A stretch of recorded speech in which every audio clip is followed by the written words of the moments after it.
এক সময় তো দেখলেন যে আপনারা সবাই বলি যে স্বৈরাচার বিদায় নিয়েছে, স্বৈরাচার বিদায় নিয়েছে। এই বাংলাদেশ থেকে খুন, গুম, চাঁদাবাজি, সুদ, ঘুষ, অন্যায়, অনাচার, অবিচার দূর হয়েছে? আসতে বলবেন না দূর হয়েছে? স্বৈরাচার চলে গেছে, মনে করেন যে সব থানা থেকে সুদ ঘুষ বন্ধ হয়ে গেছে। এখনো সুদ ঘুষ, অন্যায়, চাঁদাবাজি বন্ধ হয় না। যদি বন্ধই হতো, গতকালকের ঘটনা আমার রাজশাহীর সম্ভবত ডাবতলায়, রাজশাহীর ডাবতলা জজের সন্তানকে পিছনে যে নাটক কি কাহিনী সেই দিকে আমার বলার উদ্দেশ্য নয়। বাংলাদেশের যদি শক্তিশালী মজবুত একটা আদর্শ কল্যাণকর রাষ্ট্রের অভিভাবক থাকতো, একজন বিচারপতি একজন জজের সন্তানকে তার নিজের বাড়িতে ঢুকে কখনো খুন করতে পারতো না। কথা বলুন ঠিক কিনা?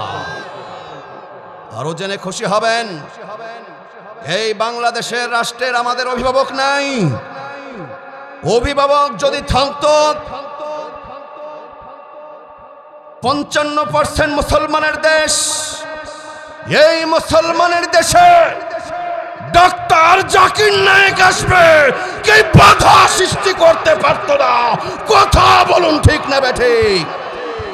ডক্টর জাকির নায়েককে যখন আসতে বাধা সৃষ্টি করা হয়েছে, ডক্টর জাকির নায়েককে আসার যখন অনুমতি দেওয়া হয় নাই, আমরা বুঝে নিয়েছি 16 বছর স্বৈরাচার যাদেরকে খুশি করার জন্য কাজ করেছে, বর্তমান রাষ্ট্র যারা পরিচালনা করছে তাদের সেই পথে হাঁটছে। কথা বলুন ঠিক না বেঠিক? দরদিরা আমার, এই জন্য এই ছোট্ট বাংলাদেশ, এই বাংলাদেশটাকে দুর্নীতিমুক্ত, অন্যায় মুক্ত, আধুনিক কল্যাণকর রাষ্ট্র হিসেবে তৈরি করতে গিয়ে যদি আলেম ওলামারা আরেকবার ডাক দেয়, টেকনাফ থেকে তেতুলিয়া, রূপসা থেকে পাথরিয়া, আমার ভাইরা বান্দরবান থেকে সুন্দরবন, সকলে এক হয়ে মানবতার কল্যাণে আবু সাইদ, মুগ্ধ, ইয়ামিন, সাইদি সাহেবের মতন যদি আরেকবার রক্ত দেওয়া লাগে, কারা কারা রাখতে রাজি আছো? দুইটা হাত আমার আল্লাহকে দেখাও।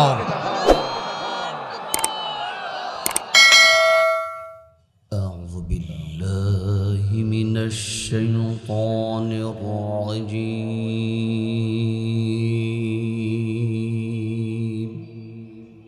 বিসমিল্লাহির রাহমানির রাহিম।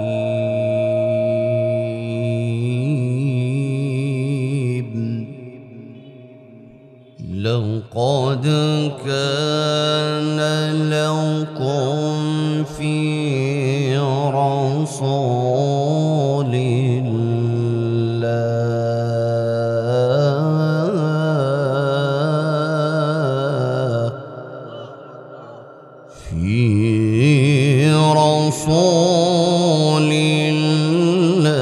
الله أسوة حسنة.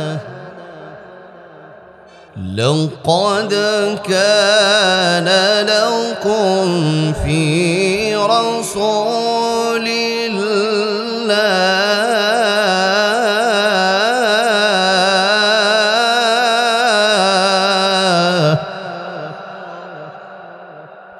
لقد كان لكم في رسول الله أسوة حسنة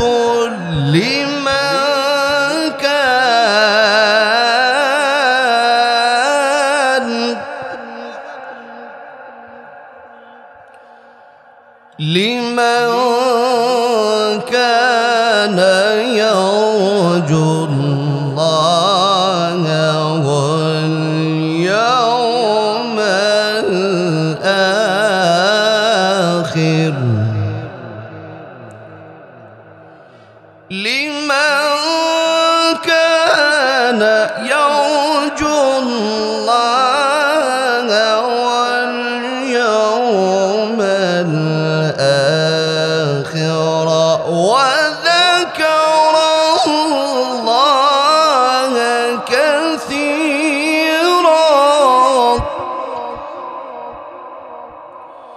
لمن كان يرجو الله واليوم الآخر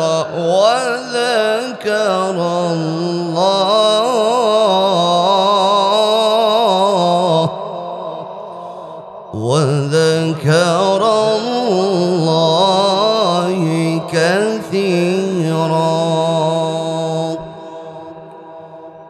الله أكبر.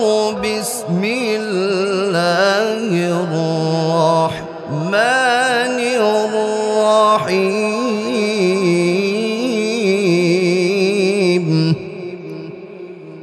وإنك لعلى خلق عظيم. صدق الله العظيم. وقال النبي صلى الله عليه وسلم قال كل أمتي يدخلون الجنة إلا من أبى. قيل ومن أبى يا رسول الله؟ قال من أطاعني دخل الجنة ومن عصاني فقد أبى، أو كما قال عليه الصلاة والسلام. وقال تعالى في شان حبيبه آمرا ومخبرا إن الله وملائكته يصلون على النبي يا أيها الذين آمنوا صلوا عليه وسلموا تسليما. সম্মানিত প্রিয় হাজিরিন, এই মাহফিলের একটা চমৎকার বৈশিষ্ট্য আছে, যেই বৈশিষ্ট্যটা আমি ব্যক্তিগতভাবে দেখে খুব খুশি হয়েছি। গত বছরও বলেছিলাম যে কোন বক্তা কোন টপিকসের উপরে কথা বলবে বিষয়টা নির্ধারণ করা থাকে। এটা আসলে মন্দ না ভালো বলুন তো? নিঃসন্দেহে ভালো। না হলে দেখা যাচ্ছে আমি পিতামাতার খেদমতের ওয়াজ শুরু করলাম, আর এক বক্তা আসে সেও শুরু করলো। আমি জিহাদের ওয়াজ শুরু করলাম, আর এক বক্তা এসে দেখা যাচ্ছে ওয়াজে অনেক সময় অ্যাক্সিডেন্ট হয়ে যায়। ঠিক না ব্যাঠি? কথা বলেন ঠিক না ব্যাঠিক? এই সিস্টেমটা প্রত্যেকটা মাহফিলে করা দরকার। আলোচনার টপিক নির্ধারণ করা দরকার। আমি অনুরোধ করব আগামী বছর থেকে রুবেল ভাই, আমার দেলোয়ার ভাই দেখে অনুরোধ করব, আপনারা পোস্টারটা আরো হাইফাই করবেন, এমন পোস্টার করবেন যেন সবাই এটা দেখে বুঝে ফেলে যে ব্যতিক্রম। ঠিক না ব্যাঠিক? দরদের আমার আসুন তাহলে আজকের আমার তাকদীরে আলোচনার বিষয় পড়েছে আমার বিষয় পড়েছে আধুনিক ও আদর্শ কল্যাণকর রাষ্ট্রের রূপকার। আধুনিক ও কল্যাণকর রাষ্ট্রের রূপকার হযরত মুহাম্মদ মুস্তাফা সাল্লাল্লাহু আলাইহি ওয়াসাল্লাম। আমরা আধুনিক ও আদর্শ কল্যাণকর একটা রাষ্ট্র আমরা চাই কি চাই না? যারা বললেন না তারা চান না। সবাই বলুন এই বাংলাদেশের রাষ্ট্রটা আধুনিক আদর্শ কল্যাণকর রাষ্ট্র হয়ে যাক। আমরা চাই কি চাই না? চাই। তা আমি মনে করি আমার টপিকসটা বিষয়টা সবচেয়ে বেশি চমৎকার। তার কারণ হলো বর্তমান বাংলাদেশ হলো অভিভাবক শূন্য। কি শূন্য? অভিভাবক আছে আমাদের? অভিভাবক আছে? এই বাংলাদেশ রাষ্ট্রের কি অভিভাবক আছে? রাষ্ট্রের অভিভাবক নেই। এই রাষ্ট্রের যদি অভিভাবক থাকতো, এক সময় তো দেখলেন যে আপনারা সবাই বলি যে স্বৈরাচার বিদায় নিয়েছে। স্বৈরাচার বিদায় নিয়েছে, এই বাংলাদেশ থেকে খুন, গুম, চাঁদাবাজি, সুদ, ঘুষ, অন্যায়, অনাচার, অবিচার দূর হয়েছে। আসতে বলবেন না দূর হয়েছে? স্বৈরাচার চলে গেছে, মনে করেন যে সব থানা থেকে সুদ ঘুষ বন্ধ হয়ে গেছে। এখনো সুদ ঘুষ অন্যায় চাঁদাবাজি বন্ধ হয় না। যদি বন্ধই হতো, গতকালকের ঘটনা আমার রাজশাহীর সম্ভবত ডাবতলায়, রাজশাহীর ডাবতলা জজের সন্তানকে পিছনে যে নাটক কি কাহিনী সেই দিকে আমার বলার উদ্দেশ্য নয়। বাংলাদেশের যদি শক্তিশালী মজবুত একটা আদর্শ কল্যাণকর রাষ্ট্রের অভিভাবক থাকতো, একজন বিচারপতি একজন জজের সন্তানকে তার নিজের বাড়িতে ঢুকে কখনো খুন করতে পারতো না। কথা বলুন ঠিক কিনা? আরো জেনে খুশি হবেন, এই বাংলাদেশের রাষ্ট্রের আমাদের অভিভাবক নাই। অভিভাবক যদি থাকতো, 55% মুসলমানের দেশ, এই মুসলমানের দেশে ডক্টর জাকির নায়েক আসবে, কে বাধা সৃষ্টি করতে পারতো না। কথা বলুন ঠিক না ঠিক? ডক্টর জাকির নায়েককে যখন আসতে বাধা সৃষ্টি করা হয়েছে, ডক্টর জাকির নায়েককে আসার যখন অনুমতি দেওয়া হয় নাই, আমরা বুঝে নিয়েছি 16 বছর স্বৈরাচার যাদেরকে খুশি করার জন্য কাজ করেছে, বর্তমান রাষ্ট্র যারা পরিচালনা করছে তাদের সেই পথে হাঁটছে। কথা বলুন ঠিক না বেঠে?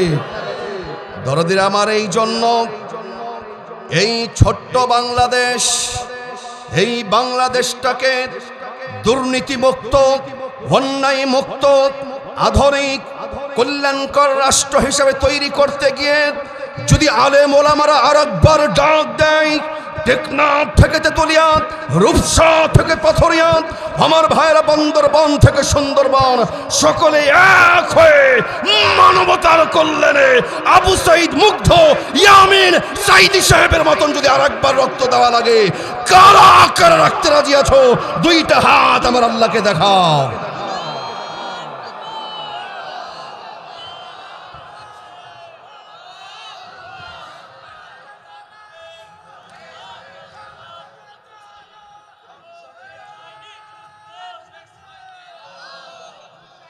আলহামদুলিল্লাহ, আল্লাহ পাক কবুল করুন। আমার ভাইয়েরা রাগ করলেন, কিছু কিছু ভাই তো রাগ করেছে না, তা আপনারা তো রাগ করেন নাই। আল্লাহ আমাদেরকে কবুল করুন বলি আমিন। দরদের আমার শুনুন, আধুনিক কল্যাণকর রাষ্ট্রের রূপকার হযরত মুহাম্মদ মুস্তাফা সাল্লাল্লাহু আলাইহি ওয়াসাল্লাম, আমরা আজকে আমার আলোচনার মধ্যে অল্প সময়ের মধ্যে ফুটিয়ে তুলব যে বিশ্ব নবীজি তার দাওয়াত, তার শ্রম, তার মেহনত, তার রক্তের বিনিময়ে, মুসলমান ইমানদারদের রক্তের বিনিময়ে একটি আধুনিক কল্যাণকর রাষ্ট্র আমাদেরকে দেখিয়ে দিয়ে গেছেন। সেই রাষ্ট্রের নাম কি? মদিনা। সেই রাষ্ট্রের নাম কি? মদিনা। আমাদের দেশেও আমরা দেখেছি, যখনই যে এই রাষ্ট্রের ক্ষমতা যেই চেয়ারে বসে, তখন সেই বলে যে আমরা মদিনা সনদে আমরা রাষ্ট্র চালাবো। বলে কি বলে না? একটু আমাকে সহযোগিতা করেন, বলে কি বলে না? কিন্তু আধুনিক বলে যে আমরা মদিনার সনদে আমরা রাষ্ট্র চালাবো, কিন্তু আমরা দেখেছি যে ব্রিটিশের সনদে তারা রাষ্ট্র চালায়। বলে মদিনার সনদে রাষ্ট্র চালাবো, কিন্তু আমরা দেখেছি তারা দাদু বাবুকে খুশি করার জন্য ইন্ডিয়ার সনদে তারা রাষ্ট্র চালায়। কথা বলুন ঠিক না বেঠি? আল্লাহ সুবহানাহু ওয়া তাআলা আল্লাহর নবীকে এমন আদর্শ দিয়েছেন, এমন ভাবে তৈরি করেছেন, ওয়া ইন্নাকা লাআলা খুলুকিন আযীম, যেই নবীর আদর্শ চরিত্র সম্পর্কে বলেছেন, ও নবী আমি আপনাকে মহান চরিত্রের উপরে প্রতিষ্ঠিত করেছি। বলি আল্লাহু আকবার। সেই নবী যেমন করে শিশুদের জন্য আদর্শ, যুবকদের জন্য মডেল, আমার দয়ার নবী ঠিক তদ্রূপ একজন স্বামী হিসাবেও মডেল। কথা বলুন ঠিক না বাদিন? আমার দয়ার নবী যেমন করে স্বামী হিসাবে মডেল, আমার দয়ার নবী একজন নানা হিসাবে মডেল। দরদির আমার, সর্বোপরি আমার দয়ার নবী একজন রাষ্ট্রনায়ক হিসাবে, আধুনিক রূপকার, রাষ্ট্রের রূপকার হিসাবে সকল রাষ্ট্রের সেরা রাষ্ট্রের নায়ক হলেন মুহাম্মদুর রাসূলুল্লাহ সাল্লাল্লাহু আলাইহি ওয়াসাল্লাম। দরদির আমার গভীর মনোযোগ দেবেন। আল্লাহ সুবহানাহু ওয়া তাআলা কুরআনুল কারীমের 33 নম্বর সূরা সূরাতুল আহজাবের 21 নম্বর আয়াতে আমার আল্লাহ বলেন, লাকাদ কানা লাকুম ফি রাসূলিল্লাহি উসওয়াতুন হাসানাতুন লিমান কানা ইয়ারজুল্লাহা ওয়াল ইয়াউমাল আখির ওয়া যাকারাল্লাহা কাসীরা। আল্লাহ চমৎকার ভাবে বলেন, লাকাদ কানা লাকুম ফি রাসূলিল্লাহ। আল্লাহ বলছেন আমার হাবিবের মধ্যে তোমাদের জন্য উসওয়াতুন হাসানা, উত্তম আদর্শ রয়েছে। সবার জন্য নয়, সবার জন্য নয়। কাদের জন্য? লাকাদ কানা লাকুম ফি রাসূলিল্লাহি উসওয়াতুন হাসানা লিমান কানা ইয়ারজুল্লাহা ওয়াল ইয়াউমাল আখির ওয়া যাকারাল্লাহা কাসীরা। তাদের জন্যই যারা আখিরাতের উপরে বিশ্বাস রাখে, ভরসা রাখে, আর যারা ওয়া যাকারাল্লাহা কাসীরা, যারা আমার আল্লাহ রাব্বুল আলামিনকে অধিক পরিমাণে স্মরণ করে, আখিরাতকে বিশ্বাস রাখে, আল্লাহকে অধিক পরিমাণে স্মরণ করে, তাদের জন্য আমার দয়ার নবী বিশ্ব নবী হলেন আদর্শ হিসাবে মডেল। বলি সুবহানাল্লাহ। আখিরাত হবে আমাদের বিশ্বাস আছে না নাই? আল্লাহর প্রতি আমাদের স্মরণ, আল্লাহর প্রতি আমাদের জিকির আছে না নাই? কম না বেশি? এটা কম, তবে বাড়ানোর দরকার আছে না নাই? যুবক বন্ধুরা আমার খেয়াল করো, আধুনিক আদর্শ কল্যাণকর রাষ্ট্র তৈরি করতে হলে নবীজির জিন্দেগি থেকে আজকে আমি 5টি পয়েন্ট আলোচনা করব। এই 5টি ফর্মুলা, এই 5টি পয়েন্ট যেই রাষ্ট্র অনুকরণ আর অনুসরণ করবে, একটি আধুনিক ও কল্যাণকর রাষ্ট্র তৈরি করার জন্য পদক্ষেপ নিতে হবে 5টি। আওয়াজ দিয়ে বলুন কয়টি? আরো জোরে কয়টি? 5টি পদক্ষেপ নিতে হবে। যার 1 নম্বর হলো আদর্শ কল্যাণকর রাষ্ট্র তখনই হবে, দরদির আমার, রাষ্ট্রের জনগণদেরকে তাওহীদ ভিত্তিক মনোভাব তৈরি করতে হবে। বলি সুবহানাল্লাহ। 1 নম্বর হলো, কোন রাষ্ট্র যদি চায় যে এই রাষ্ট্রটা আধুনিক কল্যাণকর একটি আদর্শ মডেল রাষ্ট্র হয়ে যাক, তাহলে সেই রাষ্ট্রের প্রত্যেকটা জনগণকে, জনগণের মনটাকে, তাদের ঈমান আকীদাকে তাওহীদ ভিত্তিক মনটাকে গড়ে তোলার চেষ্টা করতে হবে। দরদের আমার, যেই রাষ্ট্রের মধ্যে তাওহীদবাদী নাই, যেই রাষ্ট্রের মধ্যে আল্লাহর উপরে ভরসা নাই, যেই রাষ্ট্রের মধ্যে দরদের আমার আস্থা ভরসা একমাত্র আল্লাহর উপরে নাই, সেই রাষ্ট্র কখনো আদর্শ কল্যাণকর রাষ্ট্র হতে পারে। গভীর মনোযোগ দেবেন। আল্লাহর নবী, বিশ্ব নবী, শুধু মদিনায় নয়, হিজরতের পূর্বে থেকেই আমার দয়ার নবী, তিনি দ্বীনের দাওয়াত দিতেন, তাওহীদের দাওয়াত দিতেন।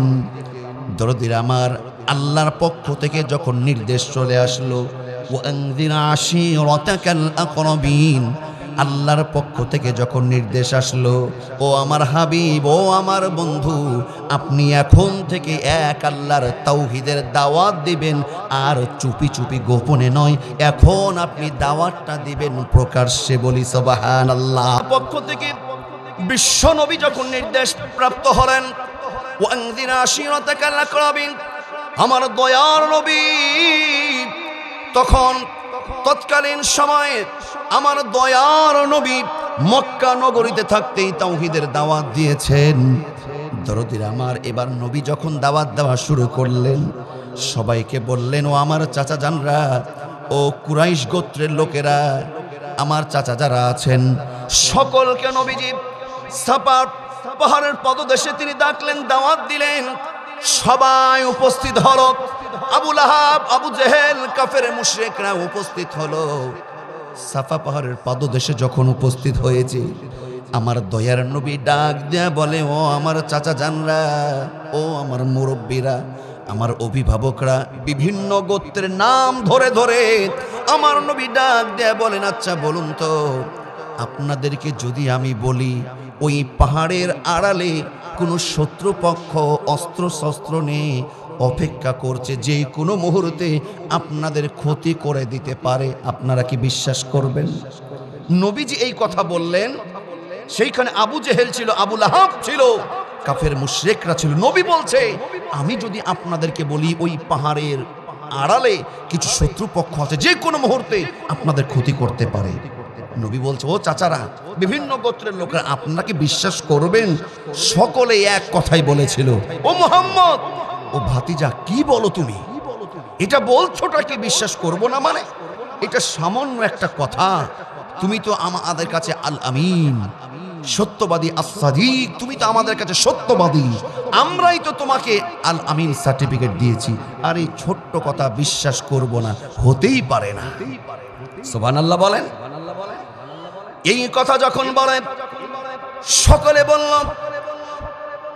অবশ্যই বিশ্বাস করো ভাতিজা মুহাম্মদ, এটা খুবই সাধারণ কথা, কেন বিশ্বাস করব না? এবার দয়ার নবী বলে, ও আমার চাচা জানরা, আপনাদের চিন্তা ভাবনা যদি এই রকমই হয়, আপনাদের মনের অবস্থা যদি এই রকমই হয়, তাহলে শুনুন, আমি আজকে আপনাদেরকে একত্রিত করেছি, আমি সেই পরকালের ভয়ের কথা আপনাদেরকে প্রদর্শন করছি। আজকে আপনারা একমাত্র আল্লাহর গোলামি বাদ দিয়ে আপনারা আজকে কেউ মাটির পূজা, কেউ মূর্তির পূজা, কেউ লাত মানাত উজ্জার পূজা নিয়ে ব্যস্ত। এইভাবে যদি আপনারা জীবন অতিবাহিত করে দেন, আমার আল্লাহ সুবহানাহু ওয়া তাআলা কাল কিয়ামতের দিন আপনাদেরকে এমন আযাবে পাকড়াও করবে, আপনাদের কোনো বাঁচার উপায় থাকবে না। এই জন্য বলি, এক আল্লাহর দাওয়াত দিয়ে একমাত্র গোলামি করতে হবে কার? এই কথা যখন বলেছে, তখন আল্লাহর নবী তাদের কাছে খারাপ হয়ে গেছে। আলিহাদা জামাতানা, ও ভাতিজা মুহাম্মদ, তোমার তো মতলব বুঝতে পারি নাই। তুমি এই জন্য আমাদেরকে জামায়াত করেছো, তুমি এই জন্য আমাদেরকে একত্রিত করেছো, তোমার ধান্দা বুঝেছি। এই কথা বলে আমার নবীকে গালি দিয়েছে, আমার নবীকে ধিক্কার দিয়েছে, আমার দয়ার নবীকে আবু লাহাব পাথর নিক্ষেপ করেছে। কিন্তু এই নোংরা হাতের পাথর আমার আল্লাহ রাব্বুল আলামিন নবীকে স্পর্শ করতে দেয় নাই, আমার আল্লাহ পাক নবীকে হেফাজত করেছে। বলি সুবহানাল্লাহ। তাওহীদের দাওয়াত দিতে হবে, এক আল্লাহর দাওয়াত দিতে হবে। সেই রাষ্ট্র তখনই একটা আধুনিক কল্যাণকর রাষ্ট্র হবে, রাষ্ট্রের প্রত্যেকটা নাগরিক জনগণ যখন এক আল্লাহর গোলামি করার মন মানসিকতা তৈরি করবে। কথা বলুন ঠিক না বেঠিক? আমার বিশ্ব নবী ততক্ষণ পর্যন্ত তাদের কাছে আল আমিন ছিল, as-সাদিক ছিল, সত্যবাদী ছিল। কিন্তু নবী যখন তাওহীদের দাওয়াত দিয়েছে, তখন আমার দয়ার নবী খারাপ হয়ে গেছে। আমার দিকে একটু লক্ষ্য করুন, বাংলাদেশে অসংখ্য আলেম ওলামা রয়েছে, বক্তা রয়েছে, হাজার হাজার ওয়াইজিন বাংলাদেশে আছে না নাই? বাংলাদেশে বক্তা শুধু সাইদি সাহেব আর মুফতি আমির হামজা, নাকি আরো আছে? কয়টা? 10-20টা তো হবেই। আল্লামা সাইদি সাহেব, মুফতি আমির হামজা, আর আইয়ুব আলী শেখ হুজুর, আর আমাদের ছেলে পোতার বয়সে জাকির, এই কয়েকটাই বোধহয় বক্তা, না আরো আছে? দরদির আমার, কিন্তু কোরআনের পাখি আল্লামা সাইদি সাহেব, মুফতি আমির হামজা ততক্ষণ আমাদের কাছে প্রিয় ছিল, আমাদের কাছে জনপ্রিয়তা ছিল, যতক্ষণ তিনি বেশি কথা বলে নাই। যখনই হকের কথা, তাওহীদের দাওয়াত দিয়েছে, কোরআনের ব্যাখ্যা করেছে, তখনই কোরআনের পাখি সাইদি সাহেবের ট্যাগ রাজাকার লাগিয়ে দেওয়া হয়েছে। কথা বলুন ঠিক না বেঠিক? শুধু এই বাংলাদেশের ইতিহাস এই রকম নাই। বিশ্বনবী ছিল আল আমিন as-সাদিক, কিন্তু নবীজিকে তখন জাদুকর বলা হয়েছে, নবীকে আমার ভাইয়েরা স্বার্থপর বলা হয়েছে, আমার নবীকে মিথ্যুক বলা হয়েছে। ততক্ষণ পর্যন্ত তারা আমার নবীর বিপক্ষে একটাও কথা বলে নাই। যখনই আল্লাহর কথা বলেছে, তাওহীদের দাওয়াত দিয়েছে, তখনই আমার নবী খারাপ হয়েছে। কথা বলুন ঠিক না বেঠিক? দরদিরা আমার, তাফসিরে ফি জিলালিল কোরআনের একজন লেখক যার নাম হলো সৈয়দ কুতুব শাহিদ। আপনারা অনেকে নাম শুনেছেন। এই তাফসিরে ফি জিলালিল কোরআনের রচয়িতা। তিনি যখন এই কিতাবটা লিখলেন, দরদের আমার মিশরের হাজার হাজার বেনামাজি, হাজার হাজার বদকার যুবক সৈয়দ কুতুব শাহিদের এই তাফসিরটা পড়েছে, জেনেছে। যখন দলে দলে ইসলামের পক্ষে কোরআনের জোয়ার যখন শুরু হয়েছে, মিশরের প্রেসিডেন্ট সৈয়দ কুতুব শাহিদকে আর বাইরে থাকতে দেয় নাই, জেলখানার মধ্যে ভরেছে। কথা বলুন ঠিক না ব্যাঠি? সৈয়দ কুতুব শাহিদ তাকে যখন অ্যারেস্ট করা হলো, আমার ভাইয়েরা মিশরের রাজধানী কায়রোতে, আমার ভাইয়েরা এই আন্দোলনটা, যুবকদের আন্দোলনটা তীব্র থেকে তীব্র আকার ধারণ করল। এমন একটা পর্যায়ে সৃষ্টি হলো, দরদিরা আমার, সব যুবক একইবারে ঝাঁপিয়ে পড়ল যে সৈয়দ কুতুবের জন্য জীবন দিবে বলি মারহাবা। এমন একটি পরিস্থিতিতে দরদিরা আমার মিশরের প্রেসিডেন্ট গভর্নর চিন্তা ভাবনা করলো, সৈয়দ কুতুব শাহিদকে বাঁচিয়ে রাখা যাবে না, তাকে ফাঁসিতে ঝুলানো হবে।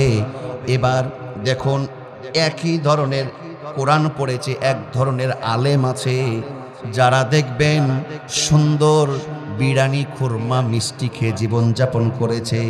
আবার একই রাষ্ট্রের আলেম আছে, মামলা খেতে খেতে জীবনটা শেষ হয়ে গেছে। কথা ঠিক না বেটি? এখন অসংখ্য আলেম কথা বলছে দেখছি। মুফতি আমির হামজাকে নিয়ে কত বক্তাই কথা বলছে। আমরাও দেখেছি তোমরা কাদের সঙ্গে উঠা বসা করেছিলে, কাদের সাথে তোমার সম্পর্ক ছিল। কথা বলুন ঠিক না বেটি? সেই দিক যেতে চাই না। শোনুন, এবার মিশরের জেলখানার একজন আলেম নিযুক্ত, সে এসে বলছে সৈয়দ কুতুব শাহিদকে, বলে হুজুর আপনাকে ফাঁসিতে ঝুলানো হবে, তার পূর্বে জেলখানার সিস্টেম অনুযায়ী আপনাকে এখন কালেমা পড়ানো হবে। যখন এই কথা বলে সৈয়দ কুতুব শাহিদ বলে, ও ইমাম সাহেব, আপনি আমাকে কালেমা পড়াবেন মানে কি? আপনি কি জানেন আমি কে? এই কালেমার ভাবগাম্ভীর্য, এই কালেমার তাৎপর্য, এই কালেমার অর্থটা মিশরের যুবকদের কলিজার মধ্যে আমি ঢুকিয়ে দিয়েছি, বিধায় আজকে আমাকে জেলখানার মধ্যে আসতে হয়েছে। সৈয়দ কুতুব শাহিদ বলেন, ও জেলখানার ইমাম সাহেব, আপনিও হুজুর, আপনিও ইমাম সাহেব, এই রাষ্ট্রের প্রধান, এই সরকার আপনাকে এই জেলখানা দায়িত্ব দিয়েছে, বেতন দেয়, বাড়ি দিয়েছে, গাড়ি দিয়েছে। আর আমিও আপনার মতন আলেম, কিন্তু হক কথা বলার কারণে আজকে আমাকে ফাঁসির মঞ্চে উঠতে হয়েছে। অতএব ও ইমাম সাহেব, আমাকে কালেমা আপনাকে পড়াতে হবে না, আপনার চাইতে এই কালেমার তাৎপর্য, গুরুত্ব জানা আমার আরো অনেক বেশি আছে। বলি সুবহানাল্লাহ। আল্লাহু আকবার, আল্লাহু আকবার। দরদিরা আমার খেয়াল করুন, আধুনিক কল্যাণকর রাষ্ট্র গঠনের 1 নম্বর কাজ হবে রাষ্ট্রের প্রত্যেকটা জনগণকে তাওহীদ ভিত্তিক মনোভাব নিয়ে রাষ্ট্রটা তৈরি করতে হবে। কথা বলুন ঠিক না বেটি? শুধু ঠিক বলেই বাড়িতে বসে থাকলে চলবে, নাকি দাওয়াতি কাজ করতে হবে? আওয়াজ দিয়ে বলুন, দাওয়াতি কাজ করা দরকার আছে না নাই? যতই বিপদ আসুক, যতই জুলুম আসুক, তাওহীদের দাওয়াত দিতেই হবে। রাষ্ট্রের জনগণগুলো যতটা আল্লাহর গোলামি করবে, আল্লাহর প্রতি আস্থা পেশ করবে, ইনিল হুকমু ইল্লা লিল্লাহ, সৃষ্টি যার, আইন চলবে তার, এই কথায় যে যতটা বেশি তৎপর হবে, সেই রাষ্ট্র আধুনিক কল্যাণকর রাষ্ট্র হবেই হবে। আওয়াজ দিয়ে বলুন ইনশাআল্লাহ। 2 নম্বর হলো, খেয়াল করবেন দরদিরা আমার, একটি আধুনিক কল্যাণকর রাষ্ট্র তৈরি করতে হলে 2 নম্বর যে কাজটা করতে হবে সেটা হলো রাষ্ট্রের ধনী গরিব, ধর্ম বর্ণ নির্বিশেষে সকল জনগণ, সকল মানুষকে মানব অধিকার দিতে হবে। কথা বলুন ঠিক কিনা? জনগণকে মানবাধিকার দিতে হবে। মানবাধিকার এটা আপনার নিশ্চিত করতে হবে। যে আসে সেই তো বলে যে জনগণের অধিকার নিশ্চিত করব। এই মানবাধিকার এটা নিশ্চিত করতে হবে। তার কারণ আপনি একজন রাষ্ট্রনায়ক, আপনার কাছে শুধু আপনার দলের লোকই গুরুত্ব পাবে এমনটা নয়। নিজের দল, অন্য দল, নিজের ধর্ম, ভিন্ন ধর্ম, ধর্ম বর্ণ নির্বিশেষে সকলের জন্য মানবাধিকার, এই অধিকার নিশ্চিত করতে হবে। কথা বলুন ঠিক না ব্যাটি? এই মানবাধিকার নিশ্চিতের মধ্যে বিশেষ কিছু গুণ আছে, যেমন ধর্মের অধিকার, ধর্মের অধিকার, সম্মানের অধিকার, জীবনের অধিকার, নারীর অধিকার, শিশুর অধিকার। আমার ভাইরা, এইগুলো মৌলিক অধিকার নিশ্চিত করার দরকার আছে না নাই? কিন্তু আমরা দেখেছি নিজের দলের কর্মীদেরকে খুশি রাখার জন্য, নিজের দলটাকে প্রমোট করার জন্য অন্য দলের কর্মীদেরকে আমরা কর্মী মনে করি না, জনগণ মনে করি না। কিন্তু আমার আল্লাহ পাক কি বলছেন?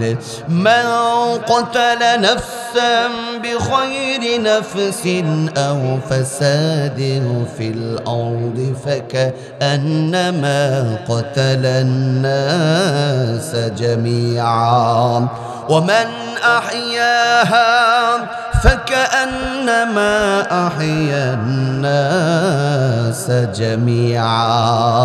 চিৎকার করে বলুন আল্লাহু আকবার। আল্লাহ পাক তিনি এইখানে বলেন, বান্দারে, কেউ অন্যায়ভাবে, কেউ যদি একটা প্রাণ হত্যা করে, কেউ যদি অন্যায়ভাবে কারো প্রতি জুলুম করে একটা জীবন শেষ করে, সে যেন গোটা বিশ্বের সমস্ত জাতির মানুষগুলোকে হত্যা করলো। বলি নাউজুবিল্লাহ। ওমান আহইয়াহা ফাকান্নামা আহইয়ান নাস জামিয়া। যে একজনের মানুষের জীবনটাকে রক্ষা করলো, সে যেন গোটা জাতির মানুষগুলোকে রক্ষা করলো। বলি না সুবহানাল্লাহ। আমরা মানুষের জীবন হরণ করতে চাই নাকি রক্ষা করতে চাই? আরো আওয়াজ দিয়ে বলুন, মানুষের জীবন হরণ করতে চাই নাকি রক্ষা করতে চাই?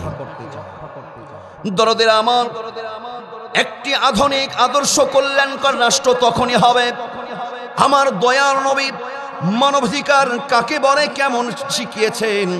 দরদের আমার, শুধু দল তো দূরের কথা, অন্যান্য কোনো ধর্মের লোকদেরকেও ছোট করে দেখার কোনো অবকাশ নাই। আমার দয়ার নবী দাঁড়িয়ে আছে, একটি ইহুদির লাশ নিয়ে যাওয়া হচ্ছে। দয়ার নবীর সামনে দিয়ে ইহুদির লাশ নিয়ে যায়। আমার দয়ার নবী লাশ দেখে দাঁড়িয়ে যায়। সাহাবীরা বলে, আপনি দাঁড়িয়ে গেলেন কেন? আমার দয়ার নবী বলে, এইখান দিয়ে একটি মানুষের লাশ যাচ্ছে। সাহাবীরা বলে, নবী গো, এটা সাধারণ মানুষ না, এটা তো একটা ইহুদি। যখন এই কথা বলে, আমার দয়ার নবী ডাক দেয়, বলে, সাহাবীরা, সে ইহুদি হতে পারে, সে ইহুদি হতে পারে, তবে আমি এইখানে দাঁড়িয়ে গেছি কারণ হলো আমি তাকে সম্মান দিয়েছি, আমিও তাকে সম্মান করছি। সে ইহুদি হতে পারে, কিন্তু আল্লাহর সৃষ্টি, সে তো একটা মানুষ। কিছুদিন আগে আমরা দেখলাম নুরা পাগলা নামক এক পীরকে, ভণ্ড পীরকে কবর থেকে তুলে পুড়িয়েছে। দেখেছিলেন ঘটনা? এটা কি আসলে সে বড় সুনামের কাজ করেছে, বড় সোয়াবের কাজ করেছে? সে যত বড়ই অন্যায় হোক না কেন, মানুষকে তুলে পুরানো এটা ইসলামে জায়েজ বা বৈধ কোনো কাজ হতে পারে না। সে মানুষ, মারা গেছে, হিসাব নিকাশ দিবে কার কাছে? দরদের আমার, খেয়াল করুন, 2 নম্বর হলো রাষ্ট্রের ধলো কালো, দল মত ধর্ম বর্ণ নির্বিশেষে যেই রাষ্ট্রের সমান অধিকার আপনি পেশ করতে পারবেন, মনে রাখবেন, খুব গভীর মনোযোগ দিয়ে একটা ছোট মুখে বড় কথা বলে যায়। মনে রাখবেন, কেউ যদি নিজের দলের দিকে একটু বেশি টান দিয়ে, যে এই দল আমার কর্মী আমার জন্য বেশি করেছে, বেশি খেটেছে, এই মনে করে যদি আপনি তাদের জন্য বেশি ফ্যাসিলিটি দেখাতে যান, আর ছোট দৃষ্টিপাত যদি অন্য কারোর প্রতি আপনি নিক্ষেপ করেন, তাহলে দেখবেন এটা আপনাদের জন্য কল্যাণকর নয়, অকল্যাণ বয়ে আনবে। কথা বলুন ঠিক না বেটি? কাউকে ছোট করে দেখার অবকাশ নাই। মানুষ ভুল করতে পারে, দাওয়াত দিয়ে শুধরে তাদের মাথায় হাত বুলিয়ে আমাদের একসঙ্গে কাজ করতে হবে। কথা বলুন ঠিক না বেটি?